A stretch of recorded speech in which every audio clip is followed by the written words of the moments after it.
Hi friends, welcome to cinema ரசிகன். நம்ம இன்னைக்கு மூவியில் பார்க்க போகிற படம் இப்போ தாரிஸ் ரிலீஸ் ஆகி ஓடிட்டு இருக்க மலையாள படம். படத்தோட நேம் பள்ளி சட்டம்பி. இது ஒரு ஆக்ஷன் ட்ராமா மூவி. இந்த படத்தில் டொவினோ தாமஸ் ஹீரோ பண்ணியிருக்காரு. இந்த படத்தை ஜனகணமன அப்படிங்கிற மலையாள படத்தை டைரக்ட் பண்ண டிஜு ஜோஸ் ஆண்டனி இந்த படத்தை டைரக்ட் பண்ணியிருக்காரு. ஜனகணமன எனக்கு ரொம்ப பிடிச்ச படம். ஸோ எனக்கு பிடிச்ச படத்தை டைரக்ட் பண்ண டைரக்டரோட பள்ளி சட்டம்பி படத்தோட ஸ்டோரி என்ன, இந்த படம் எப்படி இருந்துச்சு அப்படிங்கிறத பார்க்குறதுக்கு முன்னாடி இந்த வீடியோ ஃபுல்லாக பாருங்கள். பிடிச்சிருந்தால் லைக் பண்ண கமெண்ட் பண்ணுங்கள். அப்படியே என்னோட சேனலை சப்ஸ்கிரைப் பண்ணுங்கள். அது மட்டும் இல்லாமல் என்னோட வீடியோஸ்லாம் உங்களோட ஃப்ரெண்ட்ஸ் ஃபேமிலி மெம்பர்ஸ் எல்லாத்தையும் ஷேர் பண்ணுங்கள். உங்களோட சின்ன ஷேர் எனக்கு ரொம்ப சப்போர்ட்டாக இருக்கும். இந்த படத்தோட ஸ்டோரி 1958 அந்த டைமில் நடக்கிற மாதிரி காட்டுறாங்க.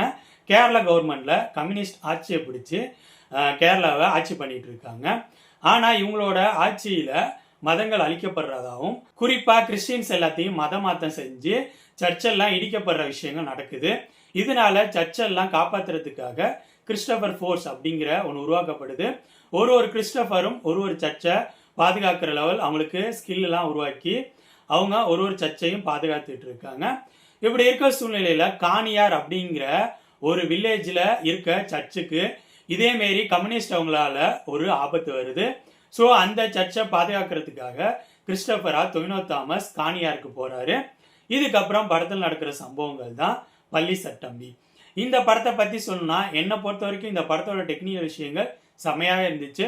ஒளிப்பதிவு அந்த கேரளாவோட நிலப்பரப்போட அழகை அவ்வளோ சூப்பராக காட்டியிருந்தாங்க. செமையாகவே இருந்துச்சு. எடிட்டிங்கும் பேக்ரவுண்ட் மியூசிக்கும் படத்தோட ஃப்ளோக்கு ரொம்ப சப்போர்ட்டாக இருந்துச்சு. குறிப்பாக இந்த படத்தில் வர ஆக்ஷன் சீக்வன்சஸ் நல்லா இருந்துச்சு. அதுவும் படத்தோட ஸ்டார்டிங்கில் ஒரு 30 மினிட்ஸில் ஒரு ஆக்ஷன் சீக்வன்ஸ் இருக்கும். அதை அழகாக எடிட்டிங்கில் 2 ஆக்ஷன் சீக்வன்சஸை ஒரே மாதிரி இன்டர்லிங்க் பண்ணி கொண்டு வந்திருந்தாங்க. அது நல்லா தான் இருந்துச்சு.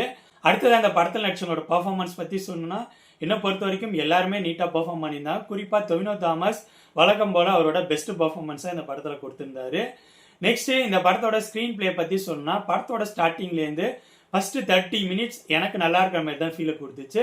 ஏதோ ஒரு வித்தியாசமான கதைக்களத்தில் கொண்டு போகிறாங்க, புதுசாக ஏதோ காட்ட போகிறாங்க அப்படிங்கிற மாரி ஒரு நல்ல ஸ்டார்டிங்கை இந்த படத்தோட ஸ்டார்டிங்கில் கொண்டு வந்திருந்தாங்க. பட் அந்த 30 மினிட்ஸில் தான் அந்த ஃபைட் சீக்வன்ஸ் வரும். ஒன்ஸ் அந்த ஃபைட் சீக்வன்ஸ் முடிஞ்ச பிறகு படம் போக போக நம்ம ஈஸியாக ப்ரெடிக்ட் பண்ணுற மோடில் போக ஆரம்பிச்சிச்சு. லவ் போர்ஷன் எல்லா விஷயங்களும் அதுக்கப்புறம் படத்தில் எப்படி போகும் அப்படிங்கிற மாதிரி நம்ம ஈஸியாகவே ப்ரெடிக்ட் பண்ணலாம். குறிப்பாக செகண்ட் ஹாஃபோட ஸ்டார்டிங் ஆரம்பித்த பிறகு படத்தோட கிளைமேக்ஸ் இங்கே தான் போய் முடியும் அப்படிங்கிற லெவலுக்கு நம்ம டோட்டலாகவே இந்த படத்தோட ஸ்க்ரீன் பிளேயை ப்ரெடிக்ட் பண்ணிடலாம். இதுதான் இந்த படத்தோட மிகப்பெரிய டிராபேக். எடுத்துக்கிட்ட கதைக்களத்தை வித்தியாசமாக யோசிச்சிருக்காங்க. பட் அதை ஸ்க்ரீன் பிளேயில் கொண்டு வந்த விஷயம் எனக்கு ரொம்ப சுவாரஸ்யம் இல்லாமல் அவுடேட்டட் கண்டென்ட்ல இருக்கிற மாதிரி இருந்துச்சு. அது மட்டும் இல்லாமல் இவங்க ஸ்டார்டிங்கில் காட்டுற விஷயத்த தாண்டி இந்த படத்தோட ஸ்க்ரீன் பிளேயில் இன்னொரு ஸ்டோரி அவுட்லைன் இருக்குது. அந்த ஸ்டோரி அவுட்லைன் தான் நம்ம ரொம்ப ஈஸியாக ப்ரெடிக்ட் பண்ணுற மோடில் இருந்துச்சு. அதுதான் இந்த படத்தோட டிராபேக்கும் கூட. ஓவராலாக சொல்லணும்னா என்னை பொறுத்த வரைக்கும் இந்த படத்தோட டெக்னிக்கல் விஷயங்களும் இந்த படத்தில் நடிச்சவங்களோட பர்ஃபார்மன்ஸும் நல்லா இருந்துச்சு. பட் இந்த படத்தோட டைரக்டர் ஸ்க்ரீன் பிளேயில் பெருசாக சொதப்பிட்டாரு. படத்தோட ஃபர்ஸ்ட் 30 மினிட்ஸ் தான் நல்லா இருக்கிற மாதிரி இருந்துச்சு. அதை தாண்டி படத்தோட ஸ்க்ரீன் பிளே நம்ம ஈஸியாக ப்ரெடிக்ட் பண்ணுற மோடில் கொண்டு போயிட்டாங்க. அதுதான் இந்த படத்தோட மிகப்பெரிய டிராபேக்.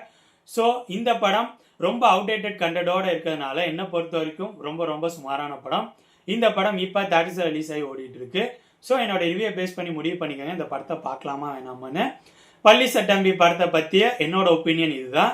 அடுத்த வீடியோவில் இன்னொரு படத்தோட ரிவ்யூவோட சந்திப்போம். பாய். ஓகே ஃப்ரெண்ட்ஸ், இந்த வீடியோ உங்களுக்கு பிடிச்சிருக்குன்னு நினைக்கிறேன். தேங்க்ஸ் ஃபார் வாட்சிங். இந்த வீடியோ பிடிச்சிருந்தா லைக் பண்ணுங்கள், கமெண்ட் பண்ணுங்கள், ஷேர் பண்ணுங்கள். அப்படியே சினிமா ரசிகன் சேனலை சப்ஸ்கிரைப் பண்ணுங்கள். கூடவே பக்கத்தில் இருக்க பெல் ஐக்கானையும் கிளிக் பண்ணுங்கள். அப்போ தான் நம்ம போடுற வீடியோஸ் உடனுக்குடன் உங்களுக்கு வந்து சேரும். தேங்க்யூ.